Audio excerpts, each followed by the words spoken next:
मैं एक स्टूडेंट हूँ बेसिकली, लेकिन उन्होंने मुझे कहा कि तुम एक रिपोर्टिंग करो अपने तरीके से मेरे लिए, तो मैं वो करने की कोशिश कर रहा हूँ। मैं अभी झारखंड के स्टूडेंट्स के प्रोटेस्ट में आया हुआ हूँ और यहाँ पे स्टूडेंट्स प्रोटेस्ट कर रहे हैं जेपीएससी और जेएसएससी में जो अनियमितता हुई, जो धांधली, उनके आरोपों के लिए। तो हम यहाँ के स्टूडेंट्स से बात करने की कोशिश करेंगे और उनका क्या क्या मांग है और वो क्या क्या चाहते हैं सरकारों से, बेसिकली वो जानने की कोशिश करेंगे। हमारे पास एक भैया आप बात कर सकते हैं थोड़े टाइम के लिए? जी, आपका नाम क्या है? मेरा नाम दीपक कुमार मंडल। दीपक भाई, आप बताएंगे ये अनिश्चितकालीन सत्याग्रह जो हो रहा है, ये किस चीज़ के लिए हो रहा है? हम लोग का जो पेपर लीक हुआ था उसके लिए और जेपीएससी जेएसएससी में रिफॉर्म के लिए हम लोग प्रोटेस्ट कर रहे हैं। ओके, आपने इन दोनों में से किसी एक परीक्षा के लिए दिया था क्या आवेदन? जी, हम लोग दोनों के लिए आवेदन किए थे। ओके, आपको ऐसा पर्सनली क्या लग रहा है कि इस चीज़ में बिल्कुल सुधार होने की ही ज़रूरत है अभी, और क्या इसके अलावा और कोई भी मांग है? वहाँ पे कई सारी मांगे हैं, आप कुछ अगर शॉर्टकट में हमें बता दें। और भी बहुत सारी मांगे हैं, पर मूल रूप से जेपीएससी जेएसएससी और पेपर लीक और जो रिफॉर्म्स हो रहे हैं उसको रिफॉर्म्स चाहिए हमें, इसके लिए प्रोटेस्ट। क्या आपके पास ऐसा कोई सॉल्यूशन, मतलब ऐसा कोई स्टेप्स वगैरह है जो आप बता सकते हैं सॉल्यूशन के लिए, जो सरकारों के लिए सुझाव के तौर पे काम करें? कई सारे स्टेप्स हैं, जैसे कि बहुत सारी ट्रांसपेरेंसी की बहुत ज़रूरी है, टास्क फोर्स की ज़रूरत है और बहुत सारे एक आयोग की ज़रूरत है जो बच्चों के प्रॉब्लम्स को सुने, उन पे केस ना करे। यहाँ पे क्या होता है कि आप कुछ प्रोटेस्ट करोगे तो सरकार आपको जेल में डाल देती है। हाँ। तो वो सब नहीं होना चाहिए। एक आयोग का गठन होना चाहिए ताकि जब बच्चे कुछ बोले तो वो सुना जाए कम से कम। हाँ, हमारे भैया बता रहे हैं, काना भैया, कि यहाँ पे फ्रीडम स्पीच का वायोलेशन जैसा लग रहा है। और भैया मैं यहाँ पे देख रहा हूँ, आप जो ये स्लोगन लिख रहे हो, यहाँ पे एक चीज़ है, जल जंगल ज़मीन। क्या ये सारी चीज़ें भी अभी यहाँ पर रिलेवेंट हैं? क्या ये सारी चीज़ों को लेके भी मांग है आपकी कुछ? तो झारखंड में जल जंगल जमीन की बात तो होगी ही। अगर झारखंड की बात होगी तो जल जंगल जमीन की बात होगी ही। हाँ। तो वो सभी भी बेचा रहा है, साथ में हमारी जवानी बेचा रही है, सीट बेचा रहा है, सब कुछ है। ओके, आपको क्या लग रहा है, ऐसा क्या सरकारें इस चीज़ को मानेंगी? हमने देखा हाल फिलहाल के कुछ प्रोटेस्ट जहाँ पे बच्चों ने अपनी मांगों को मनवा के छोड़ा है। क्या इस पे आपका क्या टिप्पणी रहेगा? हमें उम्मीद है कि हमारी बातें सुनी जाएंगी, देश सुन रहा है हमारी बातें और हेमंत सोरेन भी सुनेंगे हमारी बातें। ओके, अगर आपको अपनी ओर से कुछ कहना हो इस आंदोलन के लिए, या फिर आपके व्यूअर्स के लिए, हमारे व्यूअर्स के लिए, या फिर अगर आपको सरकारों के लिए कुछ सुझाव हो तो आप बोलना चाहें? हम व्यूअर्स को बोलना चाहेंगे कि हमें दिखाएं, झारखंड को भी दिखाना बहुत ज़रूरी है। हम भी इसी देश का हिस्सा हैं, हमें दिखाना ज़रूरी है। मैं बिहार से हूँ, काना भाई यूपी से हैं। क्या चाहेंगे आप हमसे, जैसा कि हम लोग बिहार झारखंड के नहीं हैं, क्या हमें इस चीज़ के सपोर्ट में आना चाहिए? जी हाँ, सभी को आना चाहिए, क्योंकि ये सिर्फ ऐसा नहीं है कि कोई स्टेट में हो रहा है तभी सपोर्ट करना है, सभी को सपोर्ट में आना चाहिए। ओके, ठीक है, आपसे बात करके अच्छा लगा। भैया बात करेंगे थोड़ी देर के लिए? जी, आपका नाम क्या है? रवि मंडल नाम है, गिरिडीह से आए हुए हैं। ओके, आप झारखंड के हैं? क्या आपने इन एग्ज़ाम्स में पार्टिसिपेट किया था? जी, FRO में हम लोग मेंस भी पास किए हुए हैं, उसके बाद रनिंग था, लेकिन फिलहाल सुन रहे हैं उसमें भी धांधली है। तब देखते हैं क्या होता है। आपका ऐसा कहना है, आपकी जो मांगे थी उससे अलग आपको ऐसा लग रहा है दूसरे एग्जाम्स में भी धांधली की गुंजाइश है? जी, क्या है कि देखिए, हर एग्जाम TDPL ही ले रही है ना, और TDPL का जो मार्केटिंग मैनेजर अभय तिवारी है, हाँ। वो गिरफ्तार हो चुकी है, प्लस उसका सभी एग्जाम में संलिप्त है। क्या मतलब आप ऐसा कहना चाह रहे हैं सरकारों को डर नहीं है यहाँ पे, एक ऐसे एजेंसी को, एक ऐसे मतलब आदमी को दे दिया कि यहाँ पे ठेकेदारी, जो कि एग्ज़ाम्स को ठीक से कंडक्ट नहीं करवा पा रहा है? अब वो कहाँ पे पहले उनको अवैध घोषित किया गया था? सर, ये जो TDPL एजेंसी है, ये JSSC से ही ब्लैक लिस्टेड है। हमारा झारखंड में ही ब्लैक लिस्टेड है JSSC में, उसको वहाँ से उठा के JPSC में दे दिया एग्जाम। गैर कानूनी हो गया एक तरीके से। तो है ही ना, गैर कानूनी है ही। आप JSSC में उसको ब्लैक लिस्टेड कर दिए हो और JPSC से एग्जाम कंडक्ट करवा रहे हो उससे। तो ये मतलब यूपी वगैरह में भी बैन है, black listed? Madhya Pradesh, UP में ब्लैक लिस्टेड है एजेंसी। और एक चीज़ आप मुझे बताएंगे, क्या आप लोगों को इस बात का पहले से आइडिया था कि यहाँ पर जो एजेंसी एग्ज़ाम ले रही है वो ऐसा कर सकती है? क्या आपको एग्ज़ाम से पहले इस चीज़ का आइडिया था? और क्या उसको नेक्स्ट कोई और मतलब टेंडर पास किया गया किसी एग्ज़ाम के लिए? भैया, हम लोग तो स्टूडेंट हैं, हाँ। विद्यार्थी, हम लोग ये थोड़े ध्यान देते हैं कि कौन एजेंसी एग्जाम ले रही है, हाँ। उसका पिछला कार्य प्रणाली क्या रहा है, वो तो हम लोग ध्यान देने का। हाँ। लेकिन जब रिजल्ट आया, रिजल्ट में धांधली दिखा, एक लड़का को MR वायरल हुआ, तब फिर पूरा पता चला कि नहीं, TDPL एजेंसी ले रही है, उसका मार्केटिंग मैनेजर ये है अभय तिवारी, जो गिरफ्तार हुआ है। ओके, क्या आपको यहाँ के शिक्षा मिनिस्टर की ओर से या फिर मुख्यमंत्री की ओर से ऐसी कोई मतलब लाइक आपके चीज़ों को एक्नॉलेज किया गया है कि आपके मांगों को वो मानने की कोशिश कर रहे हैं? आपको क्या उम्मीद है यहाँ की सरकार से? हमारा उम्मीद है कि सरकार एक दिन जरूर सुनेगी। आज सुने, कल सुने, 10 दिन के बाद सुने, लेकिन सुनेगी जरूर। हम लोग जब तक नहीं सुनेगी सरकार, तब तक हम लोग यहीं अनिश्चितकालीन बैठे रहेंगे। आप यहाँ कब से हैं पर्सनली, आप इंडिविजुअली? हम 29 तारीख से जब हम लोग आंदोलन किए फ्रियालाल चौक में, उस दिन से फिर हम लोग यहीं पे हैं। ओके, मैं यहाँ पे एक चीज़ और जानना चाहूँगा। मैं देख पा रहा हूँ, चूँकि मैं बिहार से आया हूँ, मैं आज ही आया हूँ, वहाँ पर एक और अलग मंच है, यहाँ पे एक अलग मंच है। क्या इस पे आपकी कोई टिप्पणी रहेगी? नहीं, दोनों एक ही है, दोनों का डिमांड एक ही है। हाँ। बस वो बाकी हाँ, कुछ मैंने वही देखा, डिमांड सेम है, लेकिन डिमांड सेम है। ओके। झारखंड के राज्य के बच्चों से आपकी क्या मतलब आकांक्षा है? आप उनसे क्या उम्मीद करते हैं? क्या उन्हें इस प्रोटेस्ट में आना चाहिए? हम लोग झारखंड से हैं, हम सभी देशवासियों से कहना चाहते हैं कि आप हमारी सपोर्ट करें। हम लोग बहुत पीड़ा में हैं, क्या कि 26 साल से कोई ऐसी भर्ती नहीं हुई है जिसमें धांधली नहीं हुआ होगा। तो हम देशवासी से हम यही चाहते हैं कि आप लोग हमको सपोर्ट कीजिए। हम लोग इस सिस्टम को सुधारना है किसी हालत में। हम नहीं चाहते हैं कि हम अगर बर्बाद हो रहे हैं तो हमारा आने वाला पीढ़ी भी बर्बाद हो। रवि भाई, आप अपनी एज बताएंगे हमें? हमें एज 27 साल हो चुका है, 27 ईयर्स। आपको इस समय तो अपनी चीज़ों को, अपनी बेसिक मांगों को मतलब पूरा करने के लिए शिक्षा भारत के हर व्यक्ति की एक लोकतांत्रिक अधिकार है, ठीक है? उसके लिए आपको लड़ते हुए कैसा लग रहा है? अभी तक आपको एक सेटल होना चाहिए था। आपको नहीं लग रहा कि आपकी जवानी आपको बेकार होती दिख रही है? तो देखिए, किसी को तो सिस्टम में बदलने के लिए आगे आना पड़ेगा ना। जो पहले नहीं लड़ा तो अब तो लड़ना पड़ेगा। अब नहीं लड़ेंगे तो भैया और बर्बाद, कितना बर्बाद होएगा, पीढ़ी बर्बाद तो हो जाएगा। इसीलिए हम लोग सब धरना पर बैठ चुके हैं। क्या इससे पहले आपकी और कोई एग्ज़ाम ऐसा हुआ था जिसमें आपको लाइक लीक का या फिर धांधली का या फिर रद्द होने का कुछ? 14 JPSC में मेरे 142 क्वेश्चन सही है, ठीक है। बैकलॉग में मेरे 137 क्वेश्चन सही है।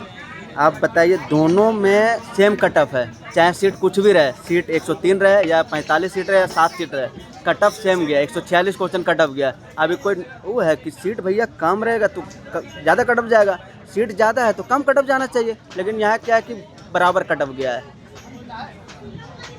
तो आपकी जो मांग है बिल्कुल जायज़ होगी, ठीक है। अगर आपको ये बात सरकार तक पहुंचानी है, आप इस चीज़ों के लिए किस चीज़ों का आप प्रयोग करते हैं? क्या आपकी ये बात सरकार तक पहुंची है? सरकार जान रही है, सरकार तक ये बात पहुंच चुकी है, क्योंकि पंडाल जो टेंट लगा हुआ है वो टेंट पुलिस प्रशासन अलाउ किया हुआ है। तो पुलिस प्रशासन ज़रूर ऊपर से अपना वरीय अधिकारी से परमिशन ली होगी, तब हम लोग को परमिशन दिया हुआ है। सरकार तक सारा बात पहुंच चुका है, लेकिन सरकार अंधी है, बहरी है, गूंगी है, सब नाक मुंह कान सब बंद कर लिए, कुछ सुन ही नहीं रही सरकार। तो हम लोग भी यहीं बैठे हैं। 27 वर्ष के आप हो चुके हैं। आप अपने शिक्षा के और संघर्ष, अपने बचपन के और संघर्ष के बारे में बताएंगे हमें? आप गिरिडीह से आते हैं, राइट? आप रांची में रह के पढ़ते हैं। आप हमें आपके पहले की संघर्ष, शिक्षा के लेके आपके जो संघर्ष रही है उसके बारे में बताइए। संघर्ष भैया बहुत है। 2 महीना पहले पापा को खो चुके हैं। इतना तैयारी करते करते पापा भी लास्ट में छोड़ के चले गए। 2 महीना पहले 29 मई को पापा चले गए। तो संघर्ष तो बहुत है, लेकिन फिर भी अपने हिस्से की लड़ाई तो लड़नी पड़ेगी ना। आने वाले भविष्य के लिए तो लड़ना पड़ेगा ना, वही लड़ रहे हैं। क्या आपके पापा जो थे, जो अपने समय से पहले थे, उनको इन सब चीज़ों के बारे में आइडिया था? और वो आपसे क्या कहते थे, आपसे उनकी क्या बातें होती थी? पापा कह रहे थे कि पढ़ते रहो, एक दिन ना एक दिन तो हो ही जाएगा, लेकिन नहीं पता था कि एक दिन पापा ही छोड़ के चले जाएंगे। जी, आपका संघर्ष मैंने देखा नहीं। मैं बेसिकली मैं जर्नलिस्ट हूँ नहीं, मुझे इन चीज़ों का आइडिया है नहीं, लेकिन फिर भी मुझे समझ आ रहा है कि आपके संघर्ष कैसे रहे हैं। और मुझे समझ नहीं आ रहा कि आप कैसे करेंगे इन चीज़ों का मुकाबला। आप 27 वर्ष के हो गए हैं, आने वाले टाइम में आपकी शादी होगी, आपके बच्चे होंगे, फिर पता चला आपके बच्चे भी सेम चीज़ों के लिए लड़ते दिख रहे हैं। क्या कर सकते हैं आप? इस सिस्टम से क्या उम्मीद है आपकी? इसीलिए तो सिस्टम को बदलने के लिए हम लोग सड़क पर उतरे हुए हैं ना, कि सिस्टम को कितना दिन तक चलेगा।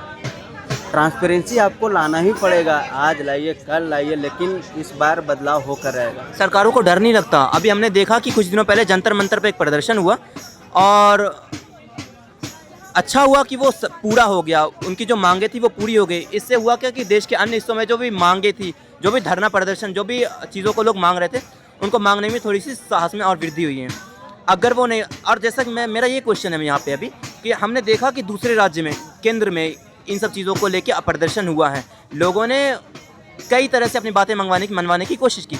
सरकारों को डरना चाहिए, राज्य की सरकारों को चाहिए। भैया इलेक्शन के समय इन लोग को मैया योजना दे देता है, महिलाओं को पैसा दे देता है, वोट ले लेता है, उल्लू बना देता है। झारखंड के लोग भी वैसा ही है ही, जो उनकी बातों में आ जाते हैं, वोट दे देते हैं। 56 सीट इनका आ गया है, पूरा घमंड में है कि हमारा तो 56 सीट है, किसी का सुनता ही नहीं है। लेकिन इस बार सरकार अगर नहीं सुनी तो इसका अगला विधानसभा चुनाव में इसको पटकनी खानी पड़ेगी। जैसे वोट के टाइम पे ये लोग माइंड वॉश कर देते हैं, उसको कैसे सही किया जा सकता है? जी भैया, जैसे वोट के टाइम पे लोगों का माइंड वॉश हो जाता है। जैसे कि जो लोग यहाँ पे अभी शामिल नहीं हुए हैं इन सारे आंदोलनों में, जिनको इन चीज़ों का आइडिया नहीं, अब मान लीजिए रांची के अलावा जो डिस्ट्रिक्ट जहाँ पे इन चीज़ों की खबर नहीं अभी तक लोगों को पता नहीं, ऐसे तो पता होगा ही, ये इतना लाइमलाइट में आ चुका है ये प्रदर्शन आपका, और अगर पता नहीं है इनकेस तो फिर वो किसी और मुद्दे के लिए, किसी भी जाति के लिए, अपने धर्म के लिए वोट दे देते हैं। भैया देश में ना जो पॉलिटिक्स होती है जात में हो बट गया है। इसको शिक्षा, स्वास्थ्य, अस्पताल ये सब में लाने में थोड़ा समय तो लगेगा, धीरे धीरे सही, लेकिन एक दिन तो जरूर सुधरेगा देश। बिल्कुल, ये धीरे धीरे, लेकिन किसी एक व्यक्ति के लिए, किसी एक व्यक्ति विशेष के लिए, आप जैसे के लिए, इन जैसों के लिए, कोई अगर 27 वर्ष से लड़ रहा है और उन्हें अगर अभी भी धीरे धीरे की उम्मीद है, तो फिर ये एक लोकतांत्रिक देश होने पर, हमें एक विश्व गुरु होने पे नाज नहीं होना चाहिए था। हम तो हम लोग ना खाली कागज़ में विश्व गुरु हैं, बस कागज़ में। आप देखिए ना क्या स्थिति है, गांव में कभी जाइएगा, किसी का घर में घटना घट जाता है ना, तो उसका रहना खाना एकदम जुल्म हो जाता है, बेचारा उसका एक टाइम का खाना नहीं जुट पाता है। अभी हमारे स्थिति इतना गंभीर हो गया है जी, यहाँ रहना पॉसिबल नहीं है। लेकिन फ़िलहाल मेरा मेंस निकला हुआ है फारो का, हाँ, तो इसके बाद रनिंग है, उसके बाद इंटरव्यू है, तो इसीलिए किसी तरह कर्जा वर्जा लेके रह रहे हैं। लेकिन सरकार ये सब सोचेगी कहाँ, उसके पास समय कहाँ है? एसी में बैठ के उसको सोचने के लिए समय है सरकार पास? आपकी तकलीफ़ को, आपके दुख को, आपके दर्द को समझेगी सरकार? कभी नहीं समझेगी सरकार। इतनी सारी प्रॉब्लम्स होने के बाद भी भैया आप पढ़े कैसे और थोड़ा आगे कैसे बढ़े? मतलब आजकल के बच्चे में वो वाली जोश, वो वाली बात ही नहीं रही है कि भाई हम चाहे गरीबी में रह लें, चाहे कैसे भी रह लें, मगर पढ़ने का भी मन नहीं करता आजकल के लोगों का। भैया तो जैसे अगर हम नहीं पढ़ेंगे तो हम क्या करेंगे? हमारे ना पापा पास, ना दादा पास, ना भाई पास तो पूंजी नहीं है, जो कि भैया 1 करोड़ लो और पूंजी मतलब दुकान खोल के बैठ जाओ, वो तो हमारे पास है नहीं। हमारा समाज में आगे बढ़ने का एक ही विकल्प है, पढ़ाई। हम जितना मेहनत करेंगे उतना ही हम अपना फैमिली को ऊपर तक लेके जाएंगे। आपने क्या सोच करके मेहनत की थी? जैसे आजकल के लोग भी, वो बच्चे भी यही सोच करके मेहनत करें, मतलब आपसे कुछ सीखें, आपसे इंस्पायर हो इस तरीके से? बस एक दिन सफल होना है और बस यही मतलब जुनून के साथ हम। आपको तो मिली नहीं इतनी मेहनत करने के बाद? भैया तो देखिए पढ़ाई के साथ लड़ाई भी ज़रूरी है। हमारे पूर्वज थे विनोद बिहारी महतो, झारखंड आंदोलनकारी, वो कहे थे कि पढ़ो साथ में लड़ो भी। तो इस सरकार के खिलाफ हमको पढ़ने के साथ साथ लड़ना बहुत ज़रूरी है। अगर नहीं लड़ेंगे तो सरकार सारी सीटें इसी तरह बिक जाएगी, सारी परीक्षाएं, भर्तियां इसी तरह धांधली होगी, कुछ नहीं होगा। इन पॉलिटिशियंस के मतलब दिल नहीं है या फिर ये दिमाग ज़्यादा चला रहे हैं, मतलब क्यों कर रहे हैं? जैसे पहले भी पॉलिटिक्स रही है, अटल बिहारी वाजपेयी जी रहे हैं, उनके अंदर दिल था, वो अच्छी बातें करते थे, मतलब उनका जैसे कोई इंटरव्यू देखो ना तो एक मोटिवेशन आती थी। इन लोगों का आजकल के नेता में बचा हुआ है, सब अपने बेटा, अपने भतीजा, अपने लिए सब कुछ करके रख देना चाहता है। सोचता है कि बोलो हम कमा रहे भैया तो हमारा बेटा बैठल खाए। आज यहाँ क्या है, शिबू सोरेन संघर्ष किए, उनका बेटा राज कर रहा है। हेमंत सोरेन मुख्यमंत्री है, उनका बेटा फिर राज करेगा, और हम लोग भाड़ में जा रहे हैं। तो हम लोग अगर पॉलिटिक्स में आने की कोशिश करें और सही मुद्दों को लेकर के, या फिर पॉलिटिक्स उनको सिखाने की कोशिश करें कि भाई पॉलिटिक्स ऐसे होती है, तो आप उनको सिखाइए कि भाई तेरे को ऐसे चलना है। भैया पॉलिटिक्स में कब आइएगा? जब आपके पास 2 वक्त की रोटी उपलब्ध हो। जब आप 2 वक्त की रोटी के लिए आप तड़प रहे हैं तो आप पॉलिटिक्स में कैसे सक्सेस हो जाइएगा? तो उन पॉलिटिशियंस के आत्मा जग जाए, ऐसी कोई बात बोलना? पॉलिटिक्स इतना हम लोग गंदा कर दिया है, नेता लोग इतना गंदा कर दिया कि कोई जाना नहीं चाहता है पढ़े लिखे हुआ, क्योंकि नेता लोग का इज्जत है। भैया पढ़े लिखे लड़के लोग का अपना सेल्फ रिस्पेक्ट होती है, उसको कोई 2-4 को गाली दे देगा उसको बर्दाश्त नहीं होगा, लेकिन नेता लोग को 10 गाली देगा तो उसको सोचेगा कि हमारा और मान सम्मान बढ़ रहा है। आजकल की पॉलिटिक्स बहुत चेंज हो गई है, पहले से बहुत ज़्यादा चेंज हो गई है। क्यों हो गई है समझ में तो आता नहीं है। आपको क्या लगता है, मतलब क्यों चेंज हो गई है पॉलिटिक्स इतना? क्या क्या क्यों इतना चेंज आ गया? इतनी अच्छी पॉलिटिक्स से इतनी बेकार पॉलिटिक्स, ऐसा क्यों? भैया सब अपना सेल्फ जब क्या बोलता है मतलब अब खुद के लिए सब करने लगेगा ना तो यही होगा। सिर्फ अपना पावर, सत्ता, रुपया, पैसा, धन दौलत बनाने के लिए सब कर रहा है, बाकी कुछ नहीं है। और जो अच्छे लोग हैं उसको इन लोग आने ही नहीं देना चाहता है। अगर कोई आना चाहे तो आना चाहेगा तो उसको बहुत कड़ी संघर्ष करनी पड़ेगी। पॉलिटिक्स में आने के लिए बहुत कड़ी संघर्ष करनी पड़ेगी, जो शायद वो झेल पाए ना झेल पाए तो उस पर डिपेंड करता है। एक सेकेंड, तो मतलब ये हवा चली है जो प्रोटेस्ट की और ये आज़ादी की, तो ये मतलब कहाँ तक जानी चाहिए? क्योंकि यहाँ नहीं रुक जानी चाहिए, यहाँ नहीं रुक जानी चाहिए, कहाँ तक जानी? जो डेस्टिनेशन है जेसीसी जेपीएससी रिफॉर्म वो हो कर रहेगी, चाहे इसके लिए जान भी गंवाना पड़ेगा, गंवाएंगे, लेकिन इस बार सुधार करेंगे। अब बर्दाश्त नहीं कर पाएंगे भैया, कितना बर्दाश्त करेंगे हम लोग। सीजीएल में 2000 सीट था, आप उसको खा गए सब बेच के। 135 क्वेश्चन में 120 क्वेश्चन हो बहू मिल गया और आप मानने के लिए तैयार नहीं हैं। कितना बर्दाश्त करेगा लोग? एक लिमिट भर ना बर्दाश्त करेगा। आप बर्दाश्त नहीं करेंगे। अब कोई हर हाल में हमको सुधार चाहिए, चाहे इसके लिए जो करना पड़ेगा, विधानसभा घेराव करना होगा करेंगे, मुख्यमंत्री आवास घेराव करना पड़ेगा करेंगे, सड़क जाम, रेल जाम, चक्का जाम, जो करना होगा करेंगे, लेकिन इस बार झुकेंगे नहीं। इस बार सरकार को झुकनी पड़ेगी तो झुकनी पड़ेगी। क्या आपने विधानसभा घेराव का कुछ विधानसभा घेराव का हम लोग का 10 अगस्त को निर्धारित है। अगर 10 अगस्त से पहले सरकार के प्रतिनिधिमंडल हम लोग से बात नहीं करती है, हम लोग का बात नहीं सुनती है, तो 10 अगस्त को निर्धारित है, 10 अगस्त को विधानसभा घेराव होकर रहेगी।